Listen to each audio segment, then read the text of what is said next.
Hello friends, welcome to my YouTube channel. Friends, आज का session बहुत ही शानदार होने वाला है क्योंकि इस वीडियो में मैं आपके लिए 100 से 110 क्वेश्चन साइंस के लेके आया हूँ। और ये साइंस के क्वेश्चन बहुत ही इंपॉर्टेंट हैं क्योंकि हर क्वेश्चन में हर एग्जाम में साइंस के क्वेश्चन पूछे जाते हैं। तो उसी हिसाब से मैंने इस वीडियो में 100 से 110 साइंस के बहुत ही इंपॉर्टेंट क्वेश्चन छाँट के लेके आया हूँ। तो इस वीडियो को पूरा अंत तक देखिए और अगर आपको हमारा वीडियो अच्छा लगे तो एक लाइक कर देना और दोस्तों के पास शेयर कर देना। तो देख लेते हैं दोस्तों आज के साइंस के बहुत ही इंपॉर्टेंट क्वेश्चन। प्रकाश रहित रंगों की आवृत्ति कितनी होती है? तो प्रकाश रहित रंगों की आवृत्ति 20,000 हर्ट्ज से अधिक होती है। आवृत्ति की इकाई क्या होती है? तो आवृत्ति की इकाई होती है हर्ट्ज। हर्ट्ज होती है। 1 किलो चीनी का भार समुद्र तल पर क्या क्या होगा? तो समुद्र तल पर सर्वाधिक होगा। और 1 किलो चीनी का भार अगर चंद्रमा पर पूछा जाए तो चंद्रमा पर इसका भार 1/6 हो जाएगा। चिकित्सा शास्त्र का जनक किसे कहा जाता है? तो चिकित्सा शास्त्र का जनक हिपोक्रेटस को कहा जाता है। और चिकित्सा शास्त्र के छात्र होते हैं उनको किसकी शपथ दिलाई जाती है? तो उनको हिपोक्रेटस की शपथ दिलाई जाती है। ल्यूमेन किसका मात्रक है? तो ल्यूमेन ज्योति फ्लक्स का मात्रक होता है। अगर आपसे पूछा जाए कि गैलियम धातु कमरे के तापमान पर किस अवस्था में रहता है? तो गैलियम धातु कमरे के ताप पर तरल अवस्था में पाया जाता है। हाइड्रोजन गैस से भरा हुआ गुब्बारा पृथ्वी से चंद्रमा पर ले जाया जाता है तो उस गुब्बारे चंद्रमा पर जाकर फट जाएगा क्योंकि हाइड्रोजन गैस एक हल्की गैस होती है जो पृथ्वी तल पर कम होती है और पृथ्वी तल पर उसका दाब अधिक होता है और उसका दाब आसमान में जाकर अधिक हो जाता है। इसीलिए चंद्रमा पर जाकर वह गुब्बारा फट जाता है। एक लिफ्ट के एक समान वेग से ऊपर जा रही हो उसमें स्थित व्यक्ति का भार कैसा रहेगा? तो उसमें व्यक्ति का भार अपरिवर्तित रहेगा। अगर लिफ्ट एक समान वेग से नहीं चलकर अचानक ऊपर की ओर चलने लगती है तो उसमें व्यक्ति का भार अधिक महसूस होता है। और अगर लिफ्ट ऊपर से अचानक नीचे की ओर चलती है तो उसमें व्यक्ति का भार कम महसूस होता है। लालटेन की बत्ती में मिट्टी का तेल किसके बराबर ऊपर चढ़ता है? क्योंकि ये इसमें पृष्ठ तनाव पाया जाता है। पृष्ठ तनाव के कारण ही मिट्टी का तेल बत्ती के लालटेन की बत्ती में मिट्टी का तेल बराबर ऊपर चढ़ता रहता है। बैरोमीटर में पारे का तल एकाएक गिरना क्या प्रदर्शित करता है? तो पारे का तल एकाएक गिरना तूफान को प्रदर्शित करता है। और एकाएक ऊपर चढ़ना साफ मौसम का और धीरे धीरे नीचे उतरना यह अच्छे मौसम का प्रदर्शन करना होता है। एक कमरे में पंखा चल रहा है तो कमरे की वायु का ताप बढ़ेगा। गर्म जल 90 डिग्री सेंटीग्रेड से 80 डिग्री सेंटीग्रेड तक ठंडा होने में 10 मिनट लेता है। तो अगर 80 डिग्री सेंटीग्रेड से 70 डिग्री सेंटीग्रेड तक ठंडा होने में कितना समय लगेगा? तो इसमें 10 मिनट से अधिक समय लगेगा। दो वेक्टर जिनका मान अलग अलग है उनका परिणामी शून्य नहीं हो सकता। पत्थरों से भरी कोई नाव नदी में तैर रही है। यदि सारे पत्थर नदी में गिरा दिए जाए तो पानी का तल भी वहीं रहता है। ध्वनि तरंगे किस में नहीं चल सकती? तो ध्वनि तरंगे निर्वात में नहीं चल सकती। निर्वात में केवल प्रकाश तरंगे ही चल सकती है। ट्रांसफार्मर का प्रयोग क्यों किया जाता है? तो ट्रांसफार्मर का प्रयोग प्रत्यावर्ती वोल्टेज को उच्च वोल्टेज या निम्न वोल्टेज में करने के लिए काम में प्रयोग किया जाता है। बांध के नीचे की दीवार मोटी बनाई जाती है क्योंकि गहराई बढ़ने के साथ ही द्रव्य का दाब भी बढ़ जाता है। इसीलिए बांध की नीचे की दीवारें मोटी बनाई जाती है। द्रव्यों का वह गुण जिसके कारण यह अपनी विभिन्न परतों में होने वाली गति का विरोध करता है, यह क्या कहलाता है? तो यह श्यानता कहलाता है। निम्नलिखित में से कौन एक यौगिक होता है? तो रेत एक यौगिक होता है। विरंजक चूर्ण क्या है? तो यह भी एक यौगिक ही है। गैसों की श्यानता ताप के बढ़ने पर बढ़ती रहती है। ठंडे देशों में झीलों के जम जाने के पश्चात भी जलीय जंतु जिंदा रहते हैं क्योंकि बर्फ़ के नीचे जल 4 डिग्री सेंटीग्रेड पर रहता है और नीचे का जल ऊपर के जल से थोड़ा अधिक गर्म रहेगा। इसी के लिए झीलों में बर्फ जम जाने के पश्चात भी जलीय जंतु जिंदा रहते हैं। यदि पृथ्वी पर वायुमंडल न होता तो दिन की अवधि क्या होती? तो दिन की अवधि थोड़ा अधिक होती। विद्युत मोटर निम्न सिद्धांत के अनुसार कार्य करती है। तो विद्युत मोटर फैराडे के नियम के सिद्धांत के अनुसार कार्य करती है। निम्न में से कौन सा बम जीवन को नष्ट कर देता है लेकिन भवनों को क्षति नहीं पहुंचाता है? तो यह न्यूट्रॉन बम होता है। न्यूट्रॉन बम यह जीवन को नष्ट कर सकता है लेकिन भवनों को कोई क्षति नहीं पहुंचाता है। परमाणु बम किस सिद्धांत पर कार्य करता है? तो परमाणु बम नाभिक के विखंडन के सिद्धांत पर कार्य करता है। प्रकाश विद्युत शेल यह प्रकाश को विद्युत में बदलता रहता है। घरों में पंखे बल्ब आदि किस क्रम में लगे होते हैं? तो यह समांतर क्रम में लगे होते हैं। एक्स किरणों की खोज किसने की थी? तो एक्स किरणों की खोज रोंटगन ने की थी। पिच ब्लेंड किसका अयस्क होता है? तो पिच ब्लेंड रेडियम का अयस्क होता है। रेडियम का अयस्क होता है। अगर आपसे पूछा जाए कि शीशा का अयस्क क्या होता है? तो गैलेना शीशा का अयस्क होता है। रेडियो एक्टिव पदार्थों से निकलने वाली किरणें कौन कौन सी है? तो अल्फा किरणें, बीटा किरणें और गामा किरणें, ये तीनों किरणें रेडियो एक्टिव पदार्थों से निकलने वाली किरणें हैं। जेम्स चैडविक ने निम्नलिखित में से किसकी खोज की थी? तो जेम्स चैडविक ने न्यूट्रॉन की खोज की थी। न्यूट्रॉन की खोज जेम्स चैडविक ने की थी।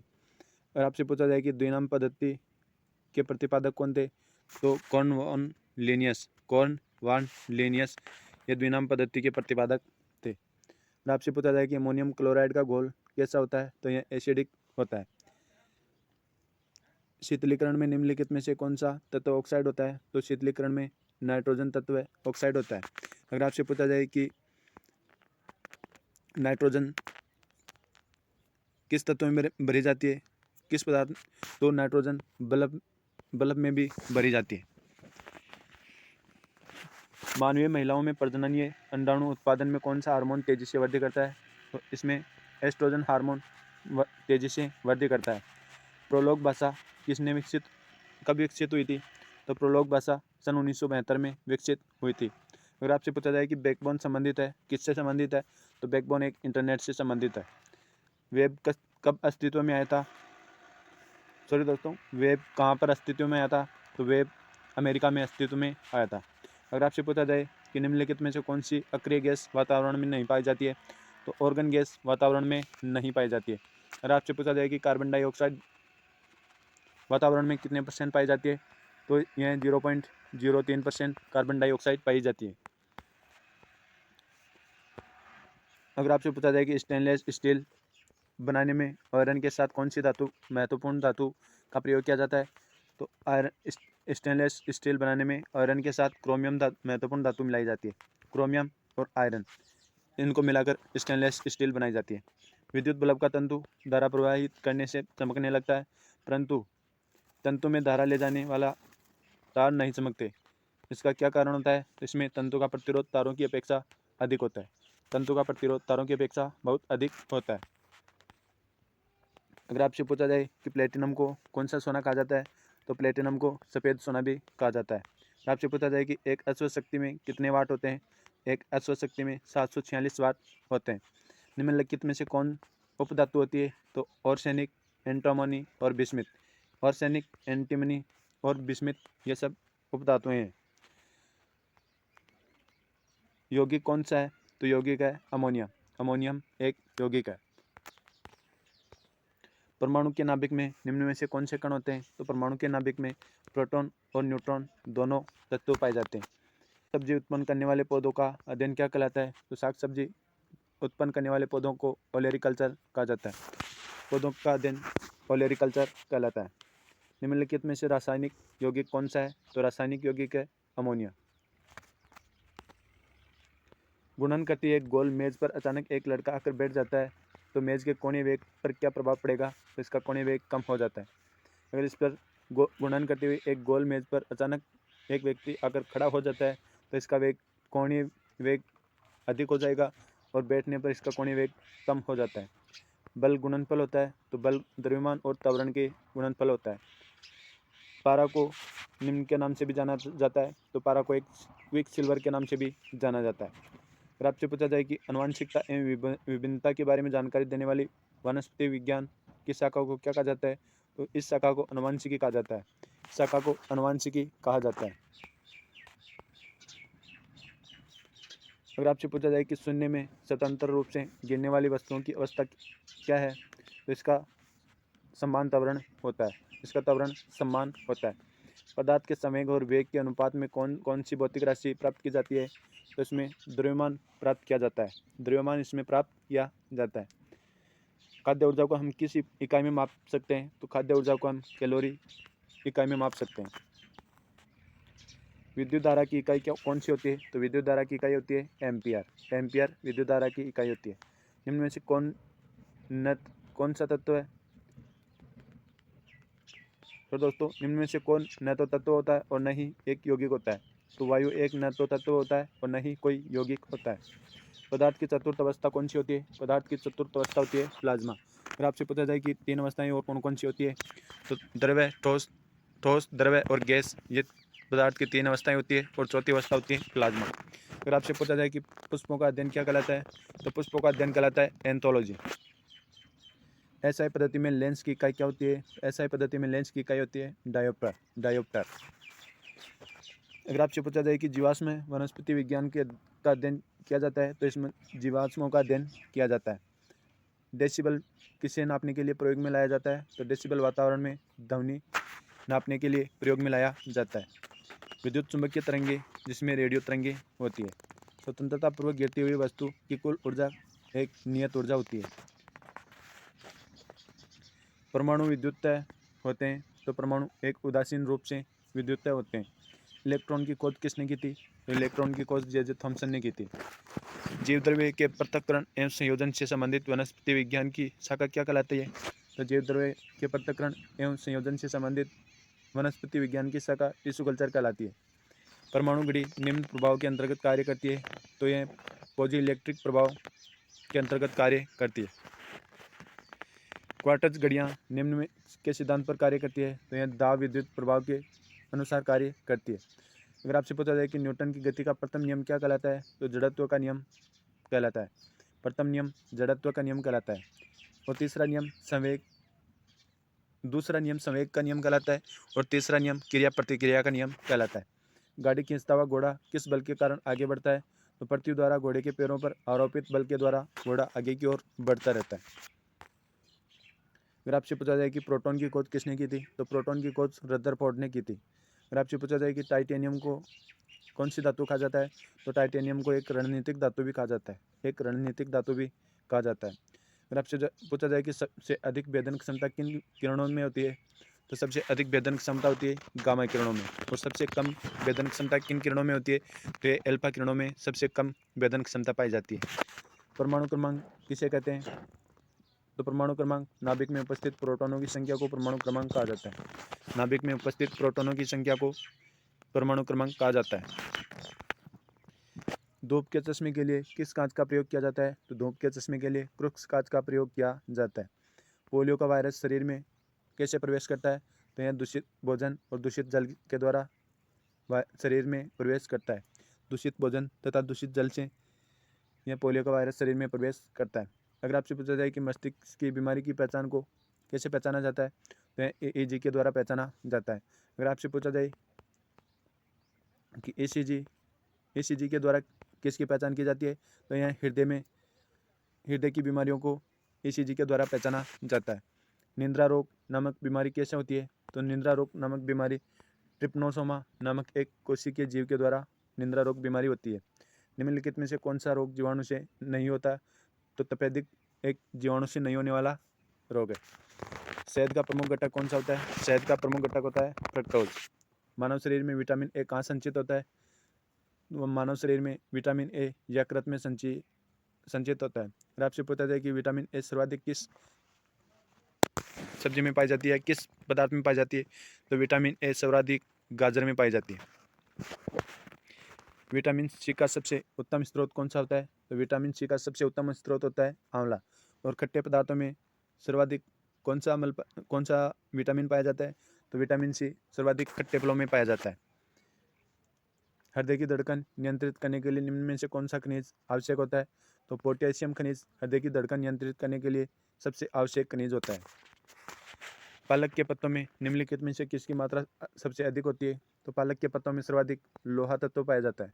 लोहा तत्व सर्वाधिक पालक के पत्तों में पाया जाता है। और आपसे पूछा जाए कि स्वेद या सफ़ेद रक्त कणिकाओं का क्या कार्य होता है? तो सफ़ेद रक्त कणिकाओं का कार्य होता है रोग प्रतिरोधक क्षमता धारण करना। रोग प्रतिरोधक क्षमता धारण करना। किस रुधिर वर्ग का व्यक्ति सर्वदाता होता है? तो O माइनस रुधिर वर्ग का व्यक्ति सर्वदाता होता है। और आपसे पूछा जाए कि बल्बों में कौन सी गैस भरी जाती है? तो बल्बों में नाइट्रोजन गैस भरी जाती है। निम्नलिखित में से किसमें लोहे का अंश सबसे अधिक पाया जाता है? तो हरी सब्जियों जैसे पालक, धनिया या जो भी हरी सब्जियां पाई जाती है उनमें लोह अंश सर्वाधिक पाया जाता है। मानव शरीर में पाचन का अधिकांश भाग किस अंग में संपन्न होता है? तो छोटी आंत में।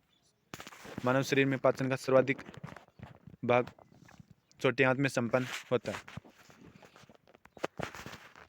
निम्न में से कौन सा आहार मानव शरीर में नए ऊतकों की वृद्धि के लिए पोषक तत्व प्रदान करता है? तो पनीर एक मानव शरीर में नए ऊतकों की वृद्धि के लिए पोषक तत्व प्रदान करता है।